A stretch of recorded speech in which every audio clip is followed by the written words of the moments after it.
Pinoy Scientist. Tuwing linggo, alas 5 ng hapon hanggang alas 6 ng gabi. Pinoy Scientist. KBP Best Science and Technology Radio Program. Pinoy Scientist. Dito sa Radyo Agila.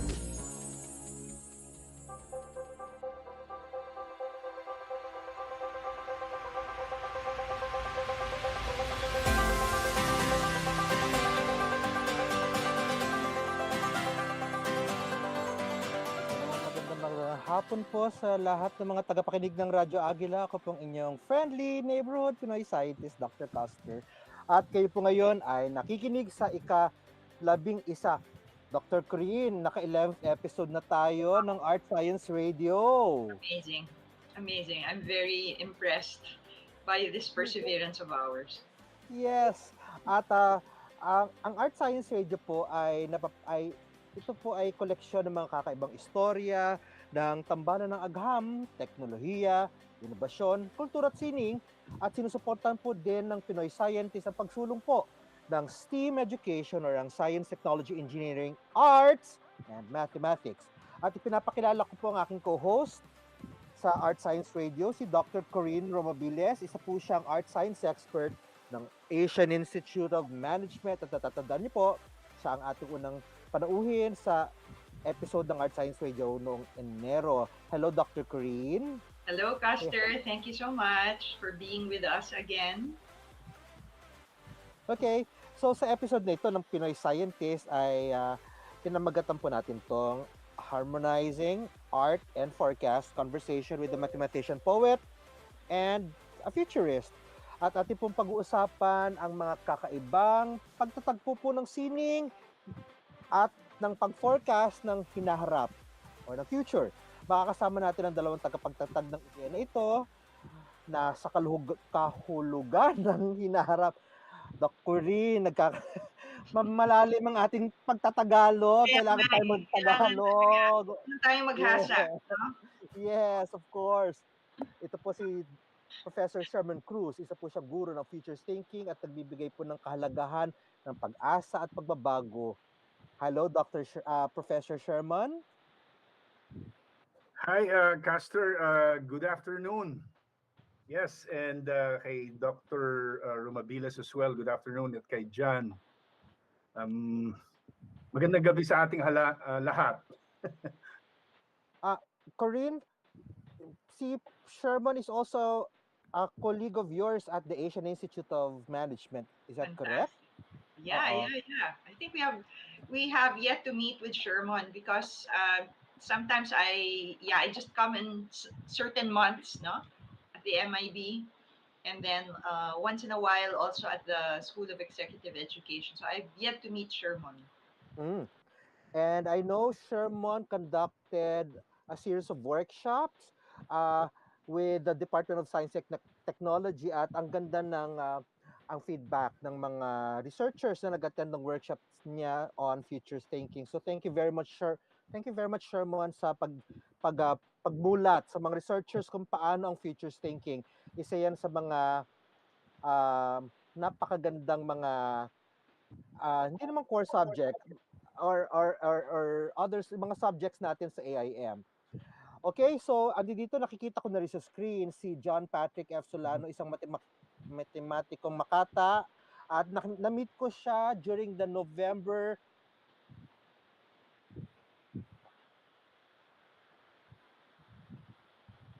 and also a Palangka Award winner, Dr. Corinne. Wow. Could you imagine that? Nakailang Palangka ka na ba, Patrick? John? Pangalawa na po itong taon. Yung una ko po ay noong 2016. Sa kategoryang tula para sa mga bata naman, in Filipino. Dr. Corinne, I was telling John, or how should we call you? John, Patrick, or John Patrick? Patrick na lang po. Or Pat. For okay, sure. Pat. Dr. Corinne, I was telling Pat, meron akong yugto ng aking buhay na 10 taon akong sunod-sunod na sumasali sa palangka, and I've never won kahit man lang isang thank you. Wala. And I gave up. But na-inspire ako sa kanya, and when I met him, I called up some of my friends na sabi ko, kumusta na kayo? Are you still creative writers? Some of them became doctors, some of them are scientists. I think most of them left the field, but I'm happy that you're able to balance pat yung iyong Mhm. discipline or knowledge sphere. Opo. Well, Fantastic. hilig ko po talaga yung pagsusulat. So, hanggang ngayon po nagsusulat pa rin po ako. Sige, magsulat ka tungkol sa Pinoy Scientist, ha? Anyway, Doc Corinne, meron ka bang gustong batiin bago tayo mag-step? Well, my students, I hope they are always tuning in to our radio station and our radio program because there's just so much to learn. And now we have a mathematician who indulges in literature, and that's a very tricky. Those are very tricky worlds to combine, no? And Sherman with his futures thinking is also very exciting to hear because um, it's up and coming and it's become very trendy, no? Oh, Sherman. yes. Mm-mm. And ako naman, gusto kong batiin ang mother ni Dr. JD. Nagkasakit siya. I think she was rushed sa Philippine General Hospital. So get well soon po. At nais ko rin pong batiin ang aking mga kasabahan sa Philippine Association of Career Scientists. We Right. just held our conference yesterday, anong Friday, Thursday and Friday. So it's nice to see the batch of career scientists ng government, o ng civil service. At kayo po ay inaanyayahan namin sa National Biotechnology Week next week. So that's on November 20 to 24. Nasa Cebu po kami sa Cebu SMX for the National Biotechnology Week. Sana po dumalaw kayo sa booth ng DOST at doon po yung dalawang researches ko being featured. One is on drug design and the other one is the development ng isang intelligent wound dressing. Intelligent, o, di ba? Para mensa. So, time check is, ang oras po natin ay 8 minuto. Makalipas ay 5 ng hapon, Philippine Standard Time. Magbabalik po ang Pinoy Scientist. Huwag po kayong aalis at magsisimula na po tayo ng ating discussion ng tungkol sa harmonizing art and forecast. EBC, Eagle Broadcasting Corporation. Ito ang Radyo Agila.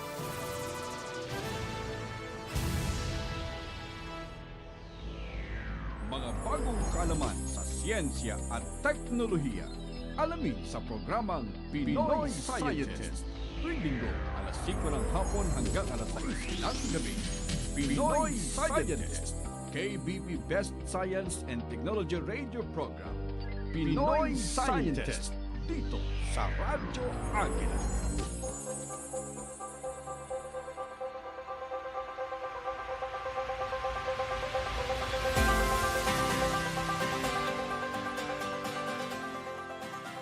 Babalik po ang Pinoy Scientist Art Science Radio dito po sa Radyo Agila. Ko po si Dr. CUSTER, inyong friendly Pinoy Scientist.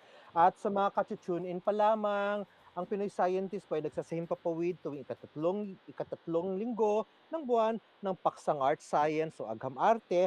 At ito po ang bagong katagang na kung saan nagkakaroon ng tambalan or playground ang agham, teknolohiya, inobasyon, kultura at sining. At sa araw na po na ito ay nais natin ihandog ang episode na Harmonizing Art and Forecast. And that's a conversation with our mathematician, poet, and futurist. Dr. Corinne? Yeah. So first, before we start with our questions, no, bago tayo magtanong, ang dami nating mga katanungan dahil we are very curious about these topics that we will discuss today. I would like to invite Sherman to introduce himself first, and then maybe we can also have Patrick to tell us more about himself also. So Sherman, take it away. Yes, Corinne. Thank you very much. So, of course, I'm Sherman Cruz. I'm a futurist by profession. Matagal ko nang ginagawa ito, mga halos 15 years na, no? And then, of course, I've been into futures and foresight work in the last 15 years. So, primarily working with national government agencies, companies, corporations, of course, scientists, businessmen, teachers, at marami pang iba na interesado sa disiplinang ito na ating tinatawag na futures thinking. At in fact, ako'y nag-umpisa sa kaalaman na ito at natuto dahil sa aking interest nung unang panahon patungkol sa ideyang sinasabi nilang future studies.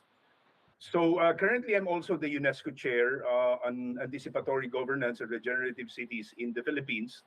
I was recently appointed by UNESCO and the UNESCO National Commission of the Philippines, para paigtiin yung effort at initiative na mapalago pa ito, itong pag-aaral na ito patungkol sa kinabukasan. So, gusto ko lang sigurong banggitin or i-explain ng mabilis kung ano nga ba itong tinatawag na future studies or futures thinking. At ano nga ba ang ginagawa ng isang futurist na katulad ko. Of course, alam naman natin at palagi nating ginagamit ang nakaraan at ngayon para pag-aralan ng mga bagay-bagay sa teknolohiya, matematika, siyensa, social sciences, musika at marami pang iba, lahat ng batayan na ating ginagamit sa pag-aaral ng iba't ibang kaalaman ay ang nakaraan at yung ngayon. Ngayon kung titignan mo sa tinatawag nating literature, or kung ikaw ay magsasagawa ng isang literature review, lalo na sa edukasyon, ay wala ka talaga or bihira lamang na makakikita ka ng isang estudyante or isang guro or ang isang scientist na pag-aralan ng kinabukasan. There's been a few attempts in the past, particularly in the Philippines. I'm not talking about globally because this has been pretty quite evident in the last 50 years, 70 years after the Second World War. But ang intensyon nito is para magkaroon tayo ng pagkakataon pag-usapan at kung paano ba tanungin, kung paano ba pag-aaralan ng kinabukasan. Sa lahat ng mga ating pinag-aaralan base sa ating nalalaman ay meron tayong tinatawag na data at ebidensya at ginagamit natin ito para may basehan sa ating mga konklusyon, sa ating pag-aaral, logic na tinatawag, or para maging makabuluhan ang mga bagay-bagay, kailangan mo ng isang ebidensya or data para maging rational ka. Pero sa pag-aaral ng kinabukasan, may mga assumptions ng mga futurists nung unang panahon, mga Generation 1 futurists na tinatawag natin, is of course, ang kinabukasan ay wala pa namang yan data Hindi pa nangyayari yan. So paano mo pag-aaralan ng isang mga bagay na hindi pa nangyayari? Kung hindi pa sila nangyayari, of course, ang pangalawa dyan is wala kang maaaring sabihing data. Ang mga bagay na hindi pa nangyayari ay wala kang matatawag na data dyan. Ngayon, kung wala itong data at hindi pa nangyayari, basically, ito'y isa lamang na parang haka-haka. At paano mo pag-aaralan ng mga bagay-bagay na haka-haka? Pwede mo bang gamitin ang iyong haka-haka kung ikaw ay nag-aaral patungkol sa siyensya, sa mga decision making mo, pagplaplano, paggawa ng estratehiya at marami pang iba. So yun yung mga katanungan ng futurist, At yun nga ang tanong, paano mo pag-aaralan ng isang bagay na hindi pa nangyayari at kung wala itong data? Ang intention ng future... Sherman, Yes. ano ang field mo? Kasi are you in the literature? Are you a scientist? I'm a social scientist. Okay. Yes, I'm a social scientist. I've been studying political science and governance in the last 20 years, I would say. Yeah, as a student and as a practitioner as well. So, and of course, an entrepreneur at the same time. So, ngayon, balik ko lang para ma-explain ko na mabilis kung ano itong futures thinking is paano mo nga mapre-predict ang isang bagay na hindi pa nangyayari kung wala kang batayan kagaya ng isang data. Kasi pwede mo lang i-predict ang mga bagay-bagay, perhaps short term, yung mga data na ginagamit natin, magpo-forecast tayo. So basically, yung forecasting, short term itong mga to Hindi mo naman talaga mako-forecast yung susunod na 50 years, 100 years, or 1,000 years, no? Yan yung pinag-aaralan ng mga futurists na kung saan binibigyan natin ng panahon ang mga bagay na ito para pag-aralan sila dahil hindi pa nga nangyayari at hindi pa natin siya alam dahil for futurists they are totally invisible. No, we can predict a little bit to a certain extent, but then given the fact that there are many things that are happening in the world from society, politics, technology, religion, ethics, at marami pa nga ba, no? Meron ka pa nga tinatawag na decolonization or artificial intelligence. And how can you predict something with absolute certainty like 100%? It's just impossible. And another assumption that futurists that has challenged, the conventional knowledge of prediction is that no one can predict the future. None. None. Kasi otherwise, ang premise the future, kung nagpre-predict ka ng future, wala na. Hindi na siya boring na, no? Di ba? Yeah. Yeah. Kung nagpre-predict ka ng future is, una, may bias ka eh. Di ba? Yan, importante yan. Di ba? Pangalawa is baka naman may binibenta ka lang. Di ba? At para makabenta ka, you're so arrogant, you want to predict the future.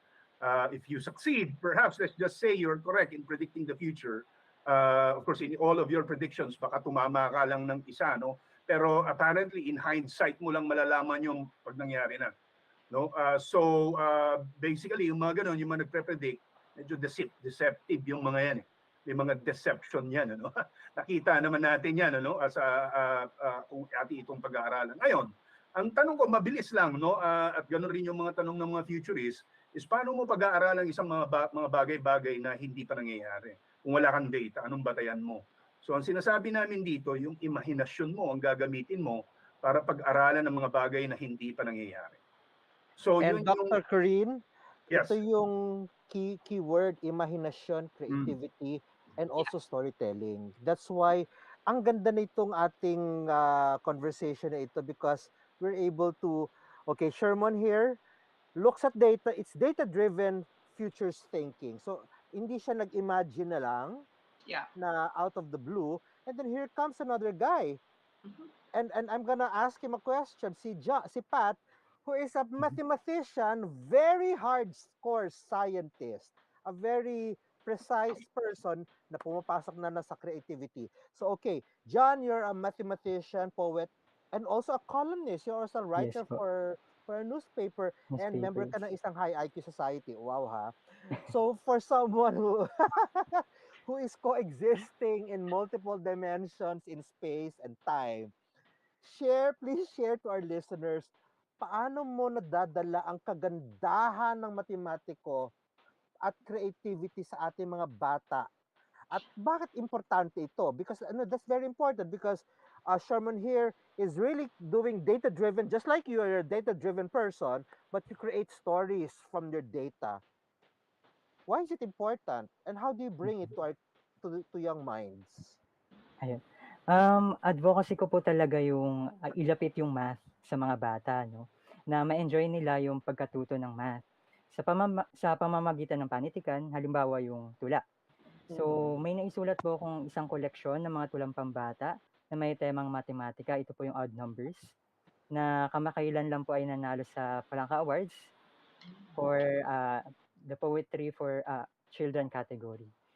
So, ayun po. Dito po sa collection na ito, tinalakay ko yung mga paksang odd numbers, syempre, and pagbibilang, addition, prime factorization, mga hugis, ganun po. And bakit po kaya mahalaga yung pagsasanib ng panitikan tsaka matematika?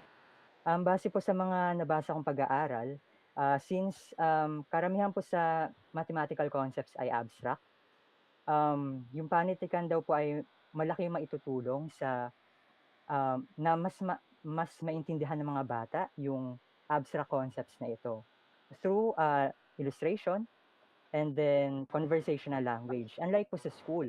Sa school po kasi very technical yung words, yung pagtuturo ng math, technical po yung approach. So, iba po kapag through literature, through books, na ituturo natin yung math concepts.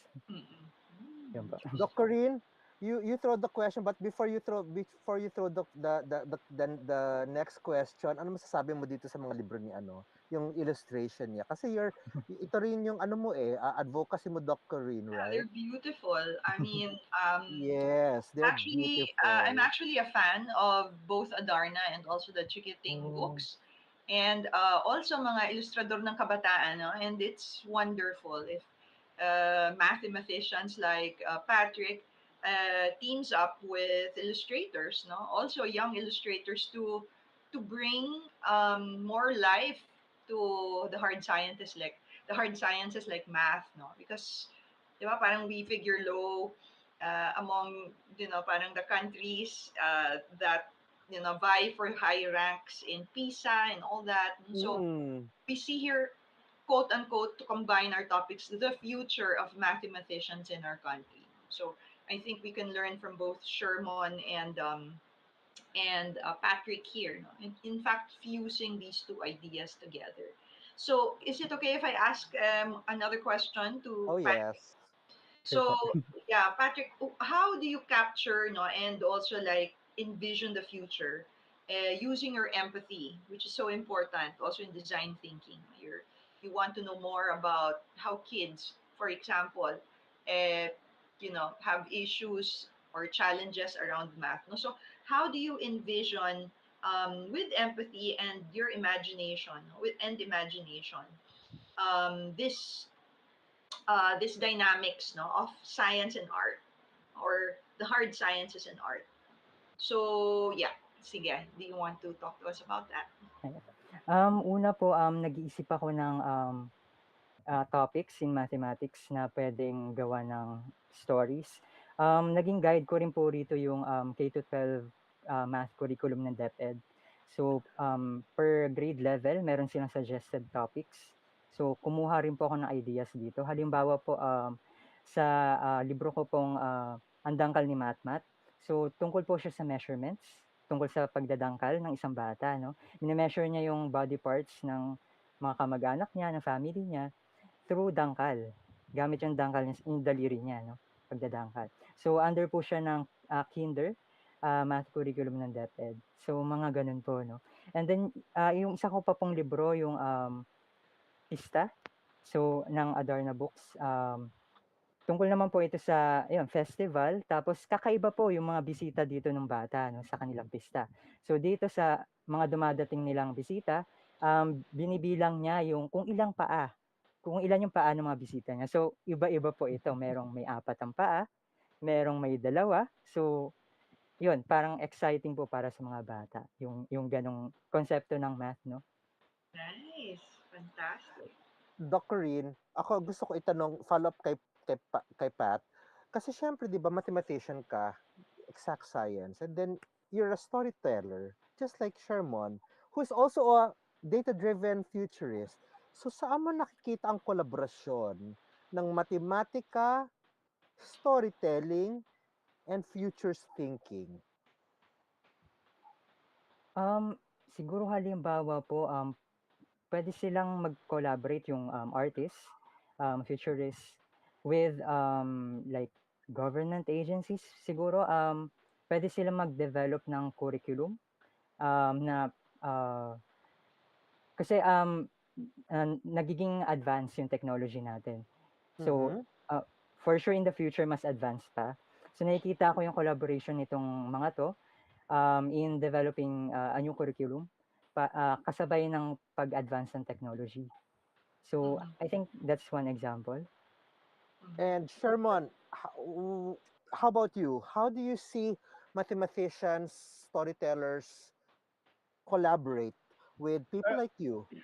yeah, I think we've been seeing this, in fact, almost everywhere now, na papunta Mhm. sa ganong direksyon, ano? In fact, we've been seeing this in the work of Steve Jobs, in the work of Elon Musk, in the work of the folks at Silicon Valley, wherein they figure out ways by which, they can actually amplify the value of science and then increase its ability to penetrate consciousness. Particularly, for example, in the issue of artificial intelligence. It's a Okay. very pretty quite complicated, complex science, right? Mm-hmm. Of course, invented, in fact, by a mathematician in the 1930s about his idea of artificial intelligence.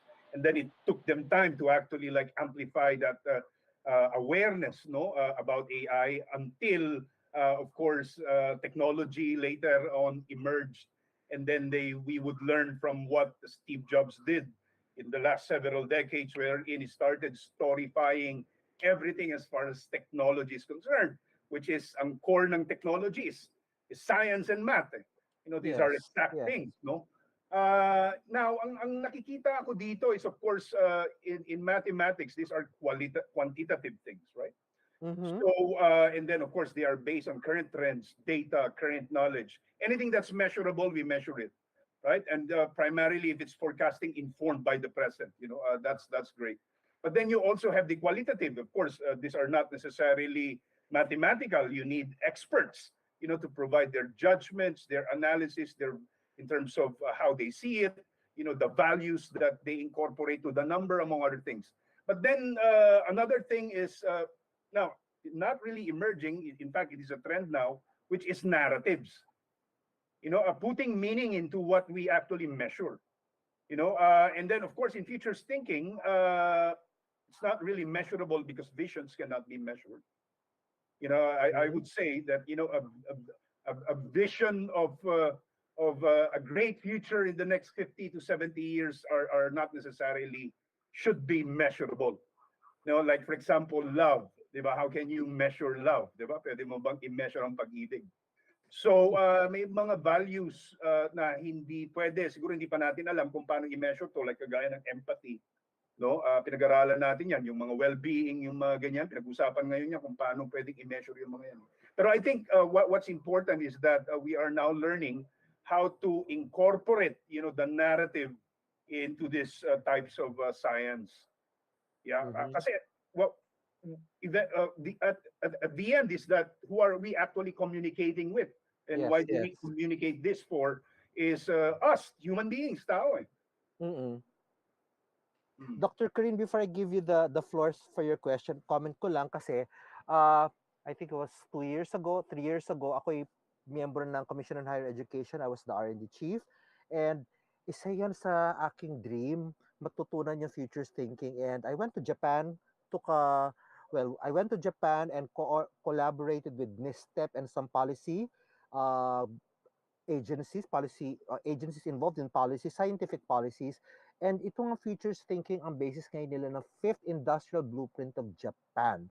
And I was praying then na sana ma-adapt ito ng Pilipinas. And I think people like you, Sherman, ikaw ang isa sa mga people who convinced the Department of Science and Technology, I believe, dito sa Pagtanaw 2050 natin, wherein uh, nag-create at nagawa ng istorya at narrative ng vision in 2050 para dalhin ang science and technology. And that's a really wonderful job. And I congratulate people like you, Sherman, for making a change in the way we do policies in the country. So thank you, Sherman. Dr. Corinne? Oh, Dr. Corinne, I think you're on mute. Okay, yeah, sige. Okay. So let's proceed, no?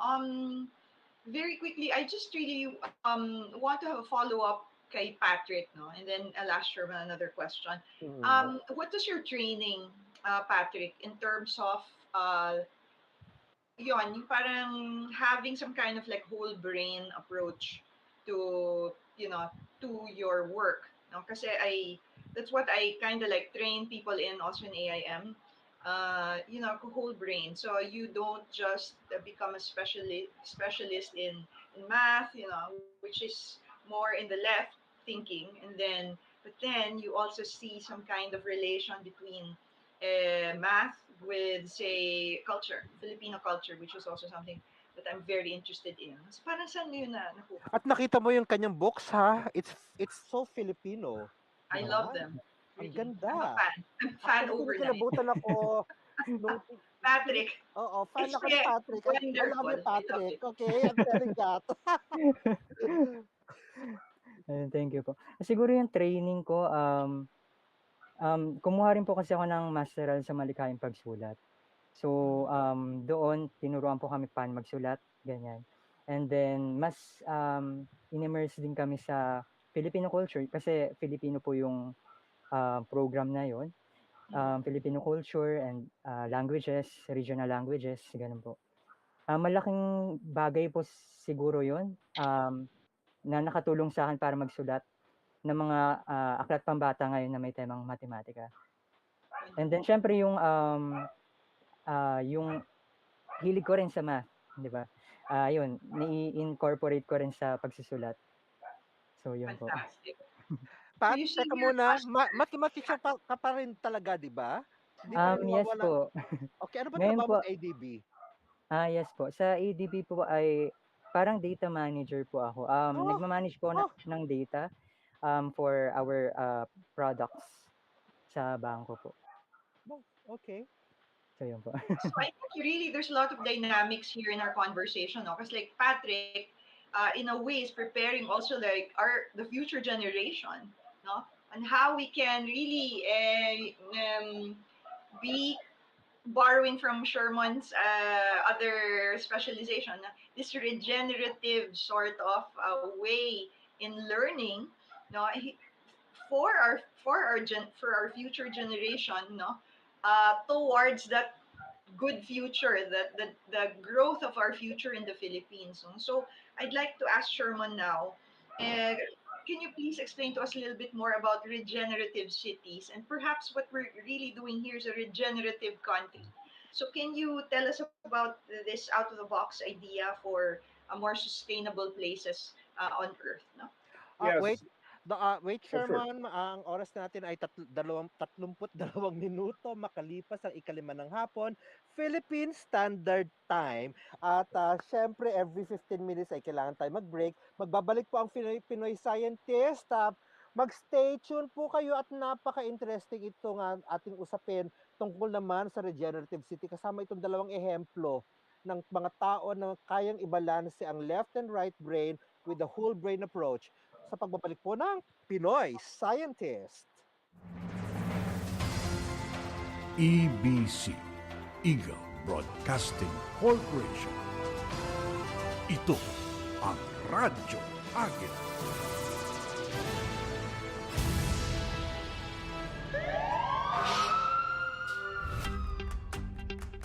Sa kabila ng kampanya ng Bureau of Fire Protection, mataas pa rin ang bilang ng insidente ng sunog. Ayon sa record, nangunguna sa sanhi ng sunog ay ang problema sa electrical wirings. Sa Disaster Preparedness and First Aid Handbook ng Senate Committee on Climate Change, may mga tip na ibinigay kung paano makakaiwas sa sunog. Narito ang ilan: iwasang manigarilyo habang nasa kama, alisin ang mga basura at flammable materials sa loob ng bahay dahil maaari itong pagmula ng sunog. Itago ang posporo o lighter para hindi mapaglaruan o maabot ng mga bata. Huwag na huwag itatapon ang upos ng sigarilyo sa basurahan. Gumamit ng ashtray kung hindi maiiwasang manigarilyo. Huwag ilagay ang kandila, oil o gas lamp malapit sa kurtina o mga bagay na madaling magliyab. Patayin ang nakasinding kandila bago matulog. Huwag magtago ng flammable materials tulad ng gasolina, alkohol at pintura sa loob ng bahay. Mas makabubuting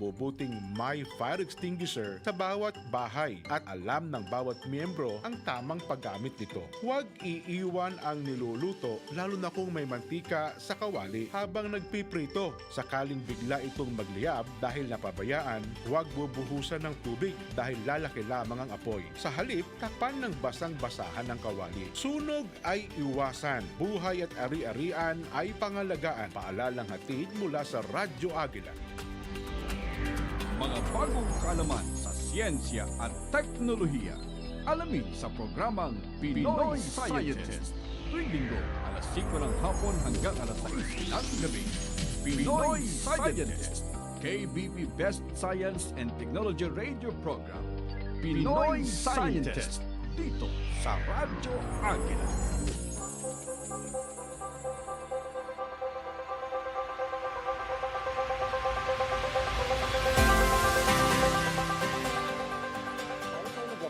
Pinoy Scientist Art Science Radio dito po sa Radyo Agila. Ako po si Dr. Custer, ang inyong friendly neighborhood Pinoy Scientist. Kasama ko po ngayon si Dr.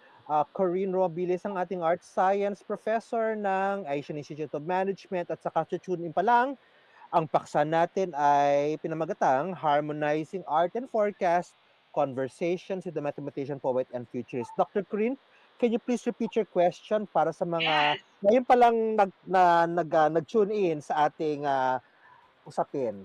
Yes. So today we have two very wonderful topics, no? Um, told to us, explained to us by our guests. And so the last question that I was asking Professor Sherman was about what it means to have a regenerative city. No? Because we related regenerative to development, no? Yes. Especially in the hard sciences. What do you think of this regenerative cities? And why is it out of the box thinking?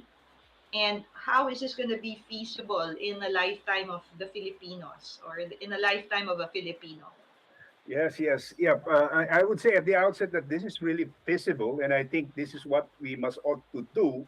If we want our cities to survive in the next 100 years. So the idea of regeneration actually is some sort of you know, a challenge to the idea of resilience, no? Kasi the idea of resilience is that mababasag ka eh. Diba? Like pag may disaster, may climate change impact, mababasag ka tapos magre-recover ka. Dun sa recovery process mo, of course, basag ka na, and then it will take time for you to actually recover. You're still a victim of your unpreparedness or perhaps the lack of preparedness among other things. Yung idea ng regeneration is instead of bouncing back, you aim to bounce forward. So you used, for example, climate change impacts, other types of disruptions beyond climate change, to feed for the system or the city to grow exponentially.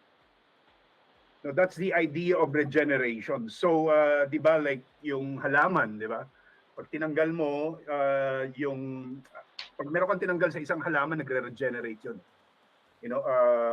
Ganun yung idea na regeneration, may restoration, may renewal, may transformation. So, but ano ang konteksto nito? How is it possible? You use nature as the core of everything that we do in the city. Kasi in the last 30 years, 50 years, I would say, in the context of continued economic growth, ang tingin natin sa nature is resources lamang siya. Isa lamang siyang isang asset. Isa lamang siyang isang tool na pwede mong gamitin at i-extract mo yon para ikaw ay mag-grow economically. Ngayon natuto tayo doon, nakita natin na hindi pala pwedeng gayon kasi hindi, it puts us into a situation where we might not even be able to survive. And apparently for many of our cities in the Philippines, they are pretty quite at risk, of an increasing, frequency of here and there that are the obvious consequences of climate change. Now, the idea of regeneration is for cities and the city local leaders, policymakers, stakeholders that we now have to look into the value of nature of what exactly it is. Diba? Like for example, dun sa may isang philosophy na tinatawag na you have to think like a mountain. Now, how do we make nature as a persona in the things that we do? Like for example, education. Diba? May mga persona tayo, like police, teacher, yung mga ganun, mga persona, no? Ngayon, ang hindi natin kinoconsider, paano kung ang dagat mo isang persona? Paano kung ang bato isang persona? No, paano siya mag-iisip? Paano kung ang isang ilog ay isang persona, no? Paano siya mag-iisip? Ano sasabihin niya sa iyo? No, pag ikaw ay bumubuo ng isang syudad, diba? Ano pwede niya kayang i-suggest sa iyo? So parang ganun, binabalik mo yung kalikasan sa mga as a center. No, hindi lang siya variable, kundi lahat ng ginagawa natin is nakapaloob dito sa lahat ng ating ginagawa. Yun po ang regeneration. Okay, fantastic. Doc Corinne, gusto ko rin i-link yan dun sa anticipatory governance na pinopromote or part na trabaho ni Professor Sherman. Can you give us some examples ng anticipatory governance, forward-thinking governance that will create regenerative city dito po sa konteksto ng Pilipinas? Sa konteksto ng Pilipinas, wala pa. Pinag-aaralan pa lang po natin yan. Wala pa tayong model na Okay. masasabi. Pero pinag-uusapan natin karamihan usually circular economy. Pero malapit din ito sa idea ng regeneration. Pero yung circular economy concept is yung functionality ng nature. So, ekonomiya pa rin, sa aspeto pa rin ng ekonomiya. Maganda naman yun. Ano? Like we're trying to create and design an economy na climate positive yung kanyang climate impact that adds hopefully into growing our nature assets into the process instead of extracting it. But none yet. I think this is pretty quite new as far as we are concerned. But then if you try to look into, for example, Australia, they're pretty quite much advanced on that area. But in terms of model, wala pa. So Australia is still trying to figure out, ways by which, you have models or regenerative proposals that can be measured. You have to measure these things eventually, because how would you know if you're successful or if it works if you cannot measure it, diba? So but then in terms of anticipatory governance, there are many efforts ongoing all over the country. We're trying to set up ourselves for success, and hopefully we succeed. In the process, I think we can succeed if we change our mindset from being short-termistic na pag nag-iisip 3 to 5 years lang, but rather mag-isip tayo na like what would it look like 7 generations ahead. Diba? Hindi lang natin iniisip yung kabataan na pinanganak na ngayon, kagaya ng anak ko na 5-year-old daughter, paano yung kanyang apo, yung anak ng mga apo niya pagdating ng araw. So yung anticipatory governance is, of course, strategic yon. Pero kung sa mas malaking pananaw, is yun yung tinatawag natin na futures thinking. Na pag gumawa ka ng isang plano or desisyon, na lalo na kung importante ito sa bayan, or sa pamilya, ay isipin mo yung mga hindi pa pinapanganak ngayon. Like 100 years from now, di ba? Like, Sherman, I totally agree with you, but how would you convince our executive department, our legislators, to support your ideas? Kasi lahat sila iniisip what will life be in the next election? Di ba? How would Super you short how would you come up with a narrative? How would you bring all these ideas to fruition? Yes. I'm a pragmatic guy. Of course, there's only much that awareness can do. This will require activism.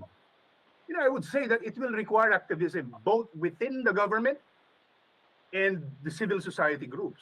I think the constituency, the Filipino people. I think this is a long-term, thing. Of course, it will not happen in the next 5 years, but it could happen in the next 30 years. But we will see. But then what I'm saying here is that this will require activism. Yes, kasi pananaw ng tao ito eh. Like hindi mo siya pwedeng palitan kaagad eh. Like, di ba? Somebody has to embrace and champion it in the process. But I think the government's pretty quite open about this. Yeah, that's good. Given the national government allotted, if I'm not mistaken, or I might be right about the figures, I might be wrong, but it's something like around 700 million, that the national government has allotted for futures thinking, funding all state universities in the Philippines. But then of course budget is budget, right? Like effort is another thing. And implementation. Okay, yes. I think Dr. Corinne, kasi alam mo, Sherman, itong programa na ito is an advocacy also to promote whole brain approach in thinking, art and science. Maybe we can come up with a program next year with Pinoy Scientist to promote futures thinking. Kasi that is the way to go.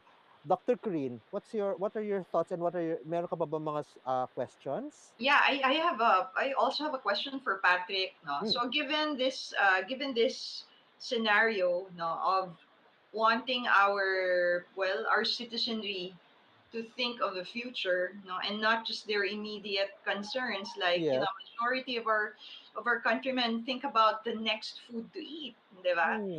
And that's majority of them. So I think Patrick's work is also crucial, especially in forming the young generation. It's really not going to be easy. Yes. Oo, and tama. and his approach is actually very realistic also, no, and he gets it from his creativity. So given that future and this approach that Sherman is proposing to us, how would you strategize as like as a teacher of kids, no, in through literature? And math is very crucial, I think, in this futures thinking that we are talking about. Siguro po, magsusulat ako ng, like tungkol sa technology, para mas, maintindihan ng mga bata yung, like pros and cons, gano'n. And then yung paggamit din ng mismong technology, halimbawa, yung ChatGPT, ganyan. Mm, Kasi, yeah. marami siyang ano, pros and cons. Halimbawa, puwede niyang mapabilis yung, trabaho natin, ganyan, halimbawa. And then, yung cons naman niya ay kapag naabuso, um, hindi rin siya maganda. Mhm. So, ayun, palagay ko yung responsableng paggamit ng Correct. technology through, literature, through, siguro, tula or kuwento, gano'n, gano'n po. Yep, Sherman has just something a to just a say. quick Okay. Kasser, no, example lang, no. I was watching YouTube yesterday, and then I learned, this has been going on in the last several years. Elon Musk just put up his own school, and yung mga estudyante doon matataas talaga yung mga IQ ng mga bata. No? And then he has this idea of what he called first principles. And dun sa, I'm not gonna discuss what that principle is. Pero but these are mga magagaling matataas ang IQ nila, talagang pure math ang ginagawa nila. Pero ang provocation nila dun sa mga bata, to learn, the sciences that you need in order to build rockets, for example, is ang tanong nila is, what if, rockets as a medium of space transformation becomes normal? Di ba? Paano kung naging normal ang rocket as a medium of transportation? Di ba? Like, di ba, airplane ngayon ang normal, di ba? Some sort of like that. Paano kung naging rocket siya pagdating ng panahon? So yung mga bata ngayon, nag-uusap-usap sila. So, And then, maglalaro yung nag-usap imagination. sila, naging curious. Tinuro na yung math after that. Wow. Patrick, alam mo kailangan natin invite si Sherman sa Mensa, no? Mag-take Kasi ng exam. Sherman, not just exam, syempre I'm sure he'll pass it with flying colors, but I think Mensa would need people like him. Kasi Mensa Sherman is Mensa. It's an Italian word for mess, for table, wherein you gather the most brilliant people in the country with the highest IQ. I think, ano bang IQ ng mga tao sa Mensa, Pat? 130 or 135, gano'n po. Basta Oo, top yun. 2% of the Top world's 2%. population. Yes, and during our no men's exam, apat lang ang nakapasa the whole day. Ang dami-dami namin chinek na paper. Sabi ko, bakit konti lang ang pumapasa? Sana madagdagan pa yung mga lahi ng mensa. But I think, you can fuel a new way of thinking for mensa so that we can have a new project or a new advocacy that will be paired with your future thinking, because mensans are supposed to think of the future, right, Pat? Yes po. And Sure, solutions sure. also. Count me in. Sige, exam ka rin ha, para madagdagan ka.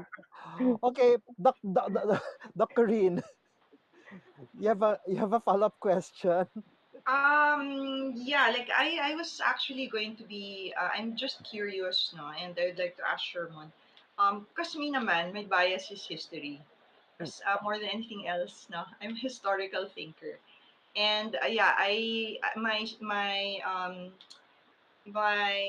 how do you call this? Like my argument really is that if we are really are going to have a more formidable future civilization, no, we must prepare our young people, uh, but it's anchored on their identity as Filipinos. Otherwise, with all the products and with all this inundation, no, of data coming from the foreign. Now the Filipino will, I don't know, like how would we envision him in the future?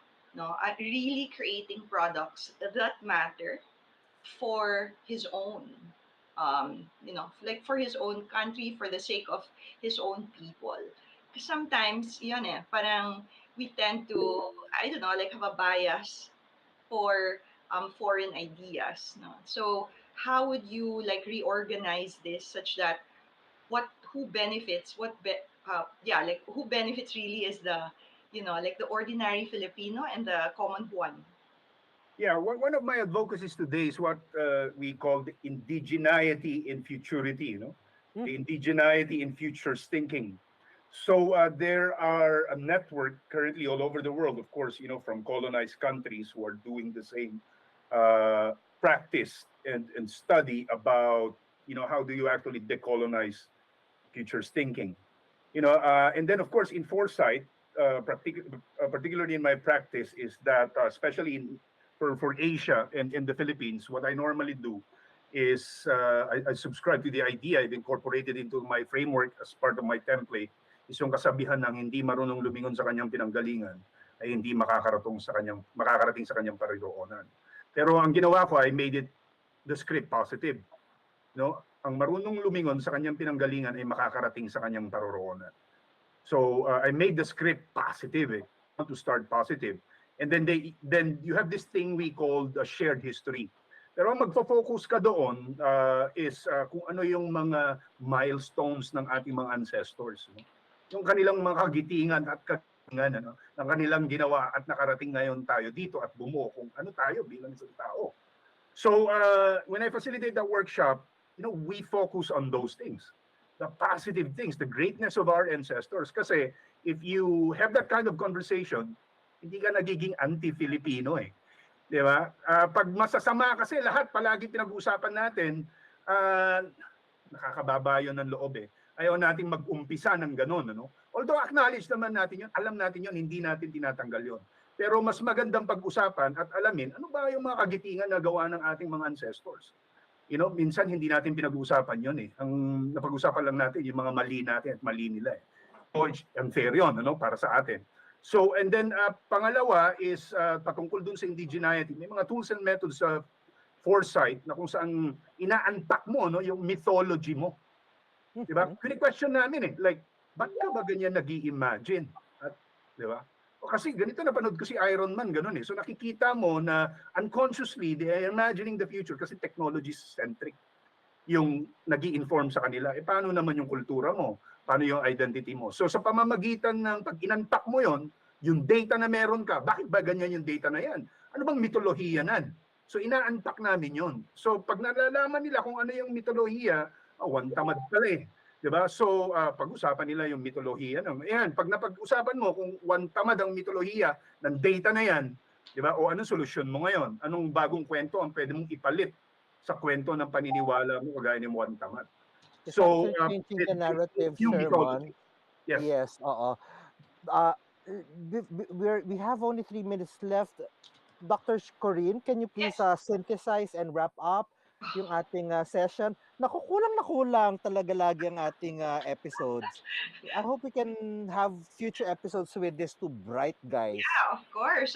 Like we still have to set our agenda for next year. So definitely we'll have Patrick and Sherman with us.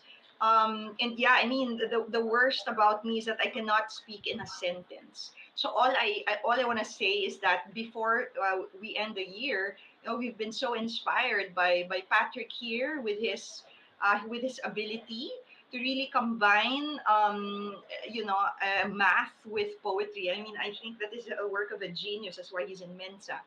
Meanwhile, we have I'm Sherman. also Mensan, ha? Mensan Oh din yeah, po. yeah, okay, yeah. To our Mensa, and Sherman here was really like a pioneer of new ways of thinking for Filipinos, so that we get to really um, and underdevelopment in our country, which is basically what we want to happen, no? Especially towards alleviating the poverty of majority of our fellow men. No? So I suppose futures thinking is really trying to hit SDG 1, since we talk a lot about it in the Asian Institute of Management. No to poverty, with the help of brilliant minds like Sherman doing futures thinking. Yes, ano nga ni Leonard Sweet, professor ng Drew University, the future is not something we enter, the future is something we create. At napaka-importante that we can draft or create a vision for our future so that we can create it. And to create that future and that vision of future, we need people like Pat, a mathematician, a liberal art person, and a hardcore scientist to really weave together a good narrative. So nais natin pasalamatan si Nelson Luba, mga ating station manager, Kuya Eric Erbite, Dexter Mahilo, mga ating assistant producer, at sa ngalan po ni Dr. Jade Agapito, ang ating makatang siyentista, Dr. Guido David, Professor Octa, magkita-kita naman po tayo sa susunod na linggo dito lang po sa programa na kung saan ang sensya ay buhay. Thank you! Thank you po.